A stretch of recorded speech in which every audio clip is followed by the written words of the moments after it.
AIDS ഭീതിയുടെയും ആശങ്കയുടെയും കാർമേഘങ്ങൾ പടർത്തി മനുഷ്യായുഷിയുടെ തലയ്ക്ക് മുകളിൽ നിൽക്കുന്നു.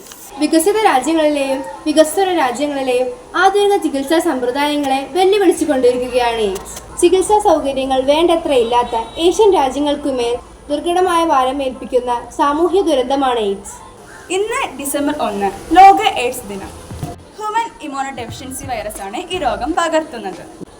എയ്ഡ്സിനെതിരെ മെക്ക സ്കൂളിന്റെ ഒരു ബോധവൽക്കരണം. ഞങ്ങൾ നിന്നെ കുറിച്ച് ഇവിടെ പറയുകയായിരുന്നു. നിങ്ങൾ അതിന് എന്നെ കുറിച്ച് പറയണം. ഞാൻ ഇവിടെ ഉള്ളപ്പോൾ ഞാൻ പറഞ്ഞോളാം.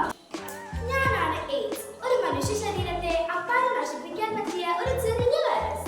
ഞാൻ എങ്ങനെയാണ് മനുഷ്യ ശരീരത്തിൽ കയറുന്നത് എന്ന് നിങ്ങൾക്ക് അറിയാമോ?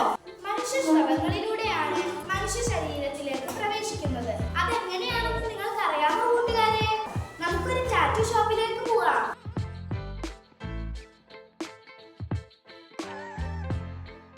കണ്ടോ, ഒരു വീഡിയോയിൽ തന്നെ എല്ലാവരെയും യൂസ് ചെയ്ത് ഞാൻ മനുഷ്യരുടെ ശരീരത്തിൽ പ്രവേശിക്കുന്നു. ഇനി നമുക്കൊരു ബാർബർ ഷോപ്പിലോട്ട് പോയാലോ?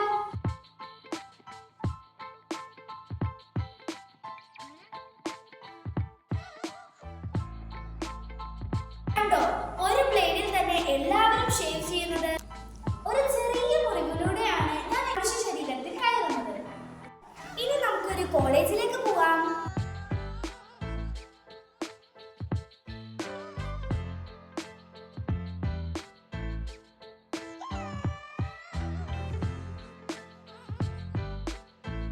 കണ്ടോ കൂട്ടുകാരെ, ലഹരി ഉപയോഗിക്കുന്ന ഇവർ ഒരേ സിഗരറ്റ് മാറി മാറി വലിക്കുന്നു. ഒരേ നീരിൽ തന്നെ ഇവർ മാറി മാറി ഉപയോഗിക്കുന്നു. ഇങ്ങനെ എനിക്ക് മനുഷ്യ ശരീരത്തിൽ വളരെ എളുപ്പത്തിൽ കടക്കാൻ കഴിയും. വരൂ, നമുക്ക് ബസ് സ്റ്റോപ്പിലേക്ക് പോവാം. കണ്ടില്ലേ അവിടെ 2 യുവതികൾ നിൽക്കുന്നത്? അവിടെ എന്തൊക്കെയാവും നടക്കുക? നമുക്ക് നോക്കിയാലോ?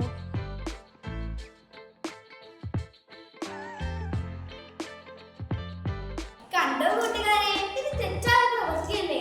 തെറ്റായ ലൈംഗിക ബന്ധം പുലർത്തുന്നവരെ ഞാൻ എങ്ങനെ ഒഴിവാക്കാനാണ്? എനിക്കത് അസാധ്യമായ കാര്യമാണ്. അല്ല, ഞാൻ ഒരു കാര്യം ചോദിക്കട്ടെ, കൊതുക് കടിച്ചാൽ എയ്ഡ്സ് പകരുമോ? ഇല്ല, ഒരിക്കലുമില്ല.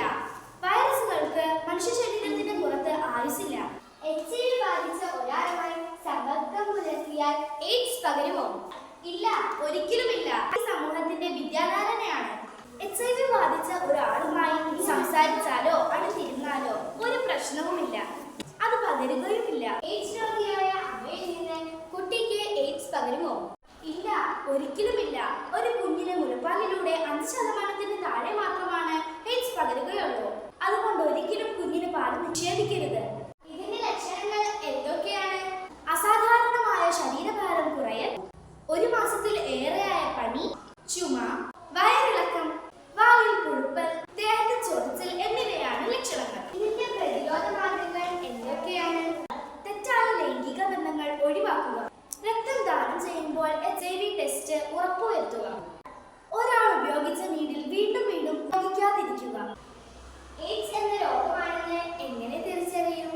ഈ രോഗം തുടക്കത്തിലെ തിരിച്ചറിയാനായി ELISA test, antibody test, anti retro തെറാപ്പിക്ക് വിധേയമാക്കണം. ഇന്നത്തെ സമൂഹത്തിൽ എയ്ഡ്സ് രോഗികളെ പരിഗണിക്കുന്നുണ്ടോ? ഉണ്ടല്ലോ. എയ്ഡ്സ് രോഗികൾക്കായി ഒട്ടനവധി പദ്ധതികൾ ഗവൺമെന്റ് തയ്യാറാക്കിയിട്ടുണ്ട്. അത് ഉഷസ്, പുലരി, ജ്യോതിസ്,